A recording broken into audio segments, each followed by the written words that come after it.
what happened is that many of those children went back to some very troubled situations.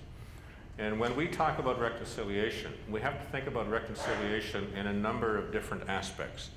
If you look at the word reconciliation and define it and look at all of the various dictionaries, you can come up with dozens and dozens of different definitions of reconciliation. But I don't know that it matters what the definitions are. I think what matters is in what context are you going to be talking about reconciliation. We have to talk about reconciliation at least 4 different levels. I think we have to talk about reconciliation at the individual level. We have to talk about reconciliation at the community level. We have to talk about reconciliation at the institutional level and at the government level.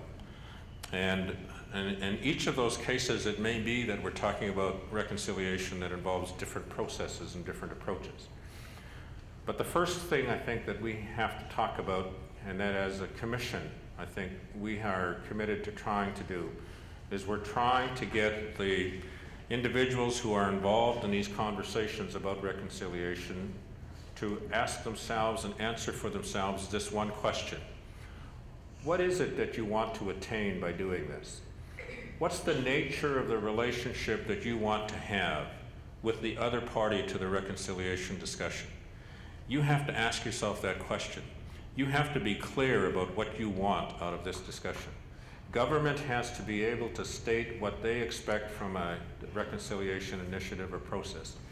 Aboriginal leaders and Aboriginal communities and Aboriginal people, including survivors and the children of survivors, have to ask themselves this question: what is it that we want to achieve in our discussion about reconciliation? And it may be that in answering that question, there may be some aspects of reconciliation that you don't really feel strongly about. I can't think, for example, that survivors would necessarily feel as strongly about reconciliation with the churches if they've left the churches and have no longer any interest in participating with the churches, as much as they might want to have a reconciliation discussion with their children, for example. Because we know, at the end of the day, this whole question of reconciliation and what's going to happen around reconciliation and where it's going to go is going to be left to the children of the survivors. It's going to be left to the children of the government leaders. It's going to be left to the children of this society.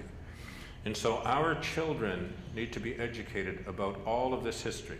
We need to ensure that we have a national memory about it and we understand it.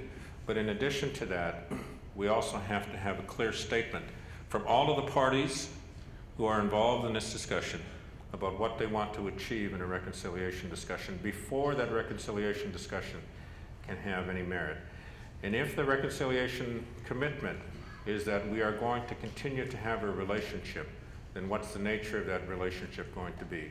It may be that it ends up becoming a government-to-government relationship, but that doesn't define the nature of the relationship between the survivor and his children, or the survivor and her grandchildren, or between the survivors who were themselves the perpetrator and victim in the residential schools. That's a different kind of a reconciliation discussion, but a necessary one. Because I think before we get to the institutional level in talking about reconciliation, we may first and foremost have to talk about personal reconciliation. We may need first and foremost to talk about how can we give